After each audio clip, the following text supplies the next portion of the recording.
Pastor Sam here, and I've been thinking about the Queen's Jubilee. Now, I'm not British, so I didn't go or host a Jubilee party, but I saw how happy and uplifted the British people seemed to be. And it made me think that maybe we need something fun and uplifting as well. So I thought, maybe we should all have a Jubilee.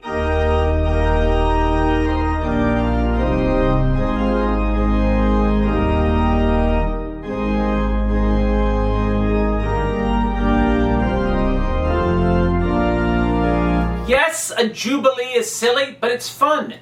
And sometimes to have fun, you have to be a little silly. And when I watch these British people, I thought, well, they are very silly. But you know what?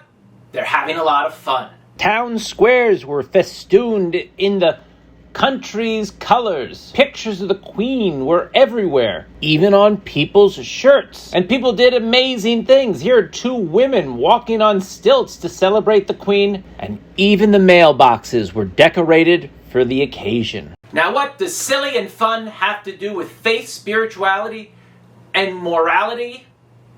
Nothing and everything. I like an answer like that because it means nothing and everything. It's like when I watched John Madden broadcast the NFL. He'd have a great play and he'd say, "This is football," and you think you don't want it, but you do think it's like, well, of course this is football. I'm watching a football game.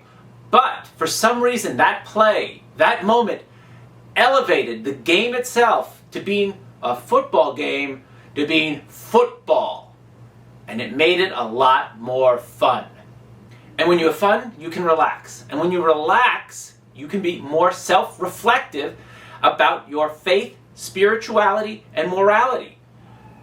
When you're angry, or when you're angry and you want to or even worse, when you want to attack someone, you lose a sense of goodness and decency. We need more goodness and decency today.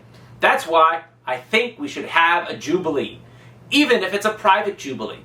So for example, for myself, I might have a Jubilee to this thing that I did as a child. It was really a very childish act. I must have been like 3 or 4 years old, and I was fascinated with this Cupid doll. And I started to pull the foam rubber out of the Cupid doll. Well, I must have thought, well, if it's in the Cupid doll, it should be in me. So I started to put it up my nose. Then, when my mother checked on me, because I was probably taking a nap, she worried because I was wincing or wheezing. And then she looked at me and I might have a slight discoloration.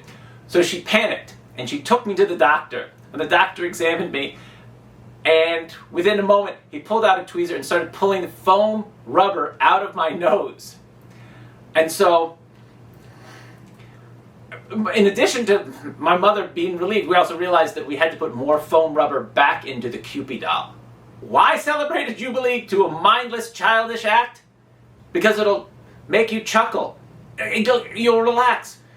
You'll let go of the troubles and the worries that weigh on you, and you'll be able to just be at peace with the world for at least a moment. But what's more important, it'll give you a moment of pure, positive happiness. And when you have that, you'll begin to see the potential, the optimistic moments of your life, and you will no longer be looking back at the past with regret and looking forward towards the future with fear. And you can live in the moment where life is joyful and uplifting. And you can have faith in the goodness of life and nurture the possibilities. So find and have your private Jubilee. It'll clear your head and you'll be able to experience all of life's potential. Thank you kindly, and God bless.